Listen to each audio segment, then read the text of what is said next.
All right, good morning. So I'm about a mile in to my run, hoping to get 20 in today. And I intended to do Peakwood, which is the third of the mountains in the Blue Ridge Marathon. It's the third, it's the last big mountain. And there's some complicating factors in there, but especially complicating today is that it's snowing. It's cold. It's windy. It was sleeting. I kind of prefer the snow, but now my jacket's getting a little wet, so I'm just gonna see how today goes. Hopefully I get all the way through. See you on the other side. Alright, I'm back out here. I'm still out here. I'm just turning on the video camera again. I just passed mile 9, and I'm back on the Blue Ridge Marathon route. And I'm gonna say that's about mile 14 on the route. So I'll try to figure out as I go, but from here to the end of my run at mile 20, I'm hoping to stay on the marathon course. So yeah, mile 14, just finished Mill Mountain. Roanoke Mountain is in the distance, past, like long ago. And say I've got 2 or so miles before the base of Peakwood, which is the third mountain. And I don't know the distance or the elevation. I want to say it's like 1.6 miles to the peak. No idea on the elevation. It's a lot. So yeah, I'll try to do some more updates along the way and show some tricky spots. It'll be fun. The snow's stopped a little bit. No, it's still snowing. It's not as bad. So that's good. Lots to look forward to. So I'm not far from where I was. Like a half mile beyond that. You can just see the peak of Peakwood over that little brown building. It's fading away now, as everything is, as it turns to white. But that's okay. We're gonna dip under this tunnel and then spend about 2 miles, 1.5 miles, going uphill through some really lovely neighborhoods, really cute houses. It's nice. I'll see you there. I should say, among all these cute homes, they're like going crazy on the day of, day drinking. Lots of people are probably drunk, screaming like, way to go. You got this, and you're almost there. Don't listen to them on that last note. You're not almost there, but you are doing great. Well, this is it. This is Peakwood. More beautiful houses. Left the cute houses behind. Now these are beautiful. Straight, just gorgeous. Anyway, I started at Peakwood, and I'm at 11.5, so I'll say that's like 16.5 in the marathon. Could be wrong. You can see the car that just came down. That's about where the pain really starts kicking in. I'm gonna keep the video going until I get there, and I'll pick it up here and there, although I might not have the capacity for any commentary.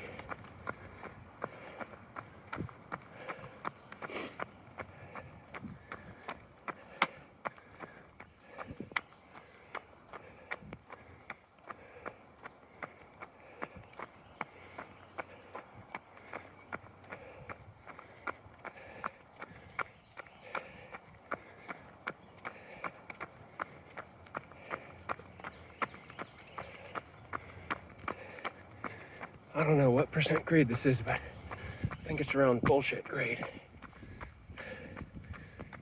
I'm trying to hold the camera vertically so you really get a sense of that scale, but there's nothing like seeing it in person.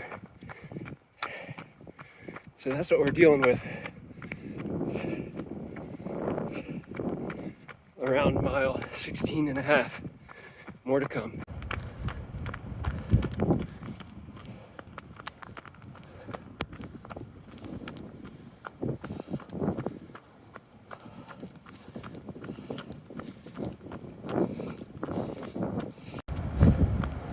Look at that view.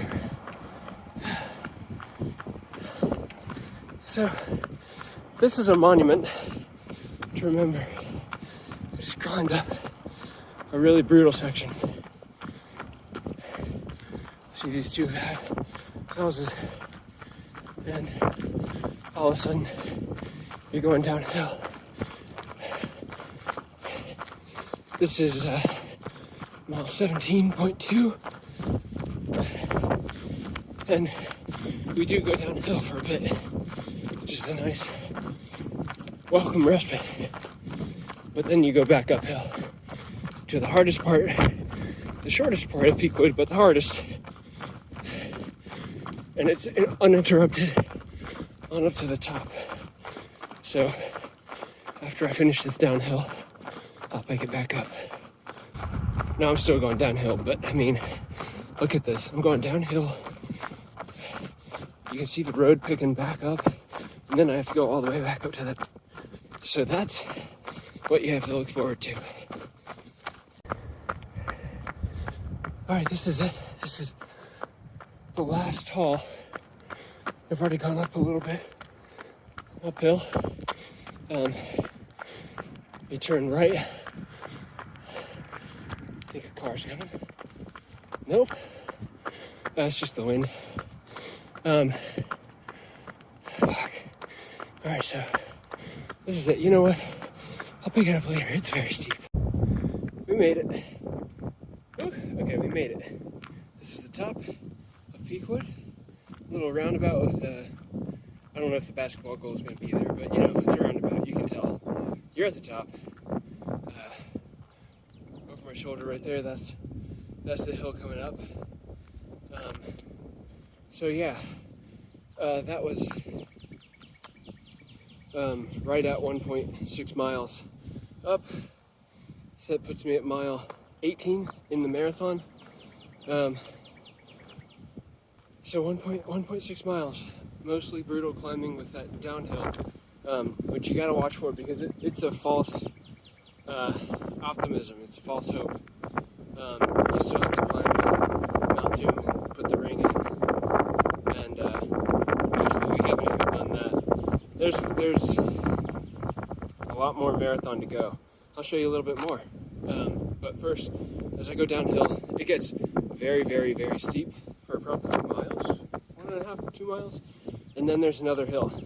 I'll pick it up on that other hill, but the downhill is really, really steep. I can't stress that enough. It's tough because you're braking a lot. You're using your, there's a muscle. I don't know the muscle, whatever. I'm exhausted. Still have more to go. On the other side. All right. So I'm picking back up. This is, I finished my downhill run. Did a little bit of an uphill, but then turned right onto Jefferson. Beautiful house. Beautiful house. Huge. Who lives there? Big, big house. Also, big, big, big hill. So, this is like right after that downhill. You're already hurting. And this is yet another really brutal incline. It's pretty short. I want to say a quarter mile. But it is brutal. And then you go downhill again. Well, I've just turned around. I was doing the route.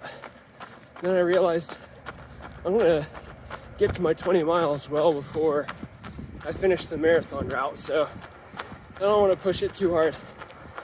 So I had to turn around before I got to show you the final. It's not the last hill, it's just the final FU. We call it Jesus Saves, because at the top there's a sign that says Jesus Saves. Unfortunately, he only does that on Sundays, I heard. So we're gonna have to do that another day. Anyway, this has been fun. The weather's definitely improved. So I'll see you some other time. I'm back out here a week later in shorts and a t-shirt. No snow, no rain. It's great. I figured I'd show you Jesus Saves, which is the last, pain in the butt of the marathon. So there's a bridge that we'll run over I'm coming up a different way. And once you come over the bridge, get up here at that pale yellow house, and then go up there beyond that pale yellow house. I'll show you the grade on the way. So here I'm a little bit more than a third of the way up. It's very short, but it is really steep.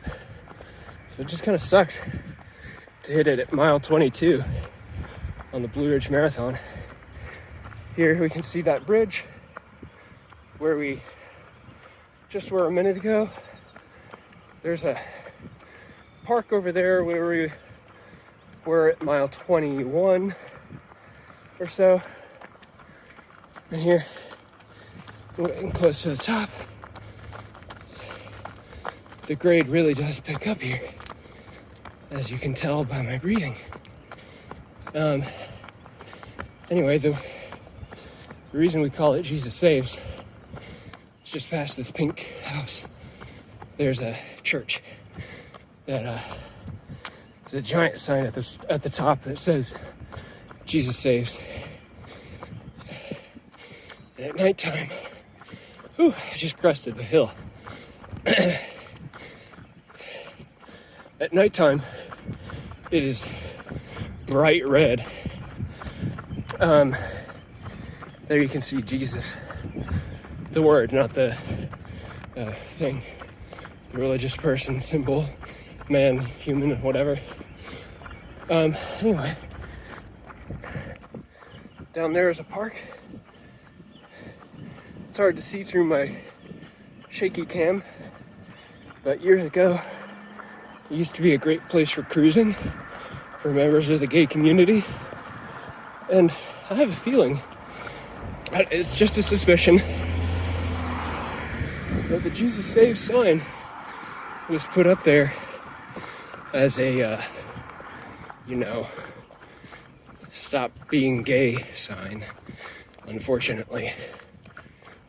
So now it's just a pain in the ass hill with a sign at the top. Anyway, that's Jesus Saves. 4 miles from the end. Right after this, we've got a really steep downhill for like 100 feet. It's crazy. And then rolling hills on into the finish. I mean, at this point on, if you've got any juice left, just give it all you got. That's the end. And you can make it. I know this time last year, I was really struggling. I was walking a lot. But I still made it. It just took a little bit longer than I wanted. That's okay. Finishing is what I'm all about. So anyway, I think that's it for my little diaries. I'll see you soon.